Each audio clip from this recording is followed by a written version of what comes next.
history. Now, okay, there may be some dictators here and there, but we have the formula. Global liberal capitalism with democracy.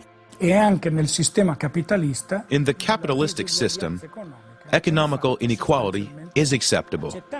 It's the engine of production.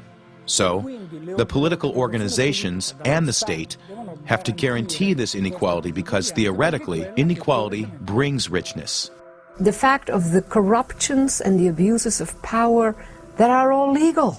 Those are our contemporary brutalities. The problem is that so many of these brutalities of global capitalism are not immediately legible. You need to make the connections between that which appears unconnected and to show the extent to which suffering here is a product of what we admire and consider prosperous and desirable there. And so today too, I think, you see it happening in bits and pieces, that a recognition that this global capitalism needs to be civilized. We need to tame, as the taming of a wild animal, that wild capitalism. It doesn't have the ability to think rationally, this economic model. It thinks like a drug addict. Where can I get my next fix? It doesn't learn wisely. If we think of, any kind of measure of natural wisdom would be, you make a mistake, you correct it the next time around. But a drug addict feels terrible and then says, I want more. And unfortunately, we have an economic model that thinks like a crack addict.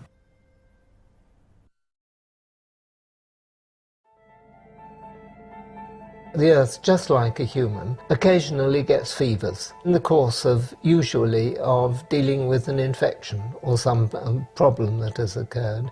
In other words, it's not deliberately making things hot just to remove us, but just as you, when you get a fever, warm up. It's part of your body's response to a problem, and it's the same with the Earth. The problem is what is happening with democracy in our times. It's no longer this old democracy focused on justice, equality, unconditioned participation of everybody in public life. Our democracy is segregation, gated communities. The practical effect of globalization is that new walls are popping up all around. United States building walls on the frontier of Mexico and so on. That's the reality of globalization. le frontiere sicuramente cambiano di significato. Frontiers have progressively changed their meaning. Today, they are more and more functional. In the economical field, they want frontiers to be eliminated to facilitate exchange. Frontiers are an obstacle when you set out to make money, especially in a globalized economics. For people, by contrast, boundaries are still kept.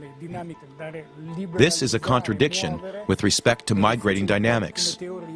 Liberalization is incompatible with control of movements. Hermetic walls don't seem to work in this world of ours. It works rhetorically for those who want to control the border, the state, some politicians, very powerful. But it also works rhetorically in making those who want to come in feel that they are violating something, that they are violating a country, not just crossing a border informally, but violating a nation state. Hey, that's a heavy burden. You know, I wouldn't want to have it. Questo processo di globalizzazione che This globalization process does not extinguish other cultures, because it takes a long time for other cultures to disappear. Yet, it has repercussions between young and old people. Young people are willing to move, so they already have a pre-existing conviction that they don't have to accept their culture the way it is. When they realize that life somewhere else might be better, they move to find their own, new identities.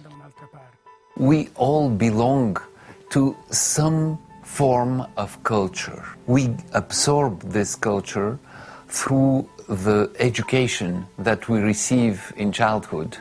It is related to our language, then to different landscapes that we live in. Now, what happens is that during migrations of populations, they lose the initial culture, especially the younger ones, the children, but they don't acquire a new culture.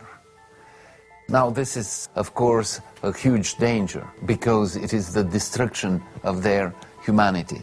I'm not so concerned about this question of identity. I am much more concerned about membership, the notion that you belong to some political community.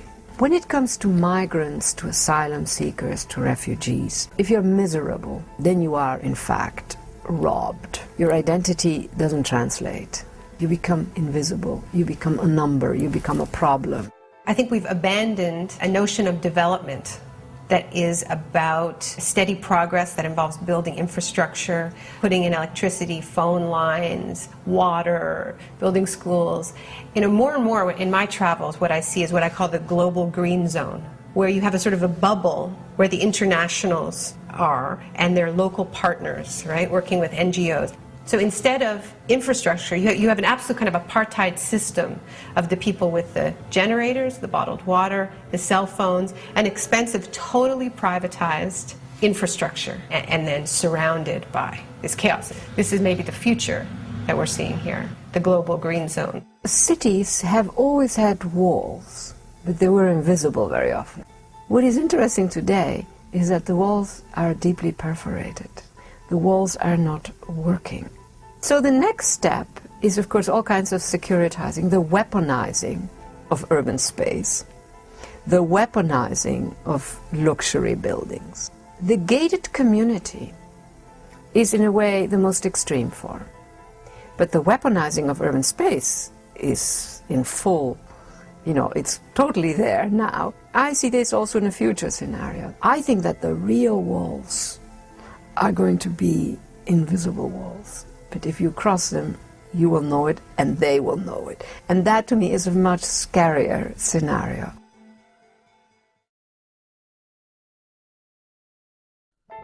The fever has already started. The Intergovernmental Panel on Climate Change that was issued in 2001 warns of all the bad things that are going to happen during this century. If, for example, you live in Iceland, you're in a very fortunate position because that part of the earth is going to warm up, but it's very cold there, so it'll just get better and better. Eventually, it'll be tropical. The scientific consensus is that climate change can't now be reversed. We can perhaps prevent it from accelerating.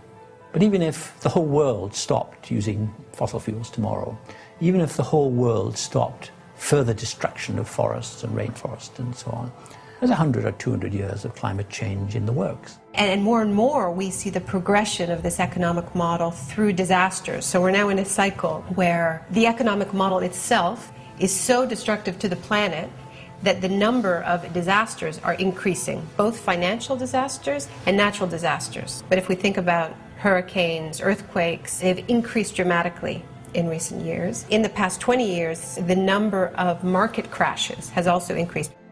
If you live in the middle of Europe or here in America, things are going to get very bad indeed. It's going to get so hot in the summer that crops won't grow, so you won't have food.